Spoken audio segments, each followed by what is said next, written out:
story will be Oskar and the Eight Blessings, written by Richard Simon and Tanya Simon, illustrated by Mark Siegel. Oskar's mother and father believed in the power of blessings. So did Oskar. Until the night of broken glass.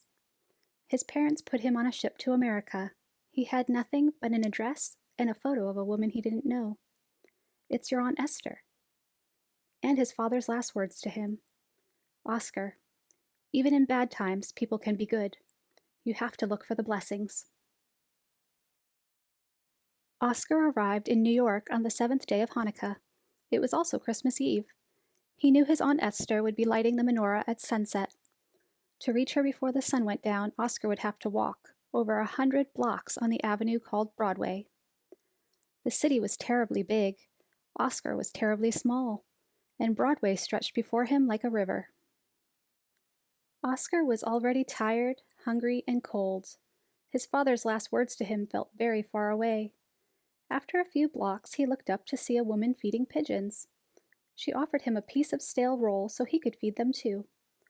Oskar wanted to feed the birds, but he was too hungry not to swallow the morsel himself. The woman reached inside her coat and gave him a small loaf of bread. It was warm and fresh.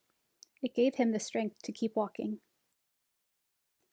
He saw a newsstand full of comics. One showed a strong man in a cape doing amazing things. He stopped bullets. He stopped trains. The newsstand man held out his hand. Oskar didn't have money, so he gave back the comic book. The man called to him. "Keep it, kid. Merry Christmas." Oskar clutched his gift, his Superman, and he heard his father's words. "You have to look for the blessings."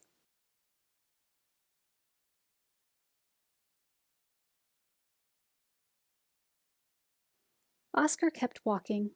He stopped when he heard music coming from a little alley where a big man was humming a jazzy tune. The man whistled to Oskar. Oskar whistled back. They made a tune as fast and light as the snowflakes falling around them. It was Oskar's first conversation in America. At the corner of a park, boys were having a snowball fight. One boy slipped. Oskar leapt and caught him, just as the Superman would have done. The boy was laughing, and that made Oskar laugh. But when he looked at Oskar's cold hands, he stopped laughing. He took off his mittens. Oskar put them on and felt the boy's warmth. He had something to give the boy, too. A few blocks later, a tall lady in a big coat walked out of a building. The policeman shouted, "Stand aside!" Oskar stopped short. "Oh, Thomas, he's just a child," the lady said to the policeman. "Let him pass." She winked at Oskar. The policeman moved out of Oskar's path. "Yes, Mrs. Roosevelt." "Mrs. Roosevelt?" The sun was setting and Oskar began to run. He had to get to Aunt Esther's before she lit the shamash. Running, he stumbled and fell.